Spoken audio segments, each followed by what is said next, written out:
Тисячу від Володимира Зеленського. Я що, больна на голову? Ні, звісно. Цю 1000 гривень лучше дадуть хай солдатам.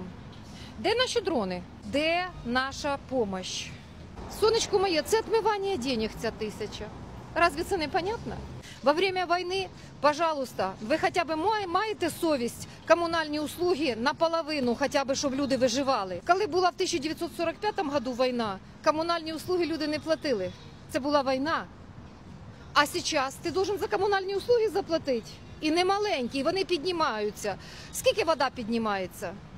Вона у нас піднімається просто, як дрожжі. Світ піднімається, газ піднімається, і це кожен раз. А старі бабушки, як вони виживають?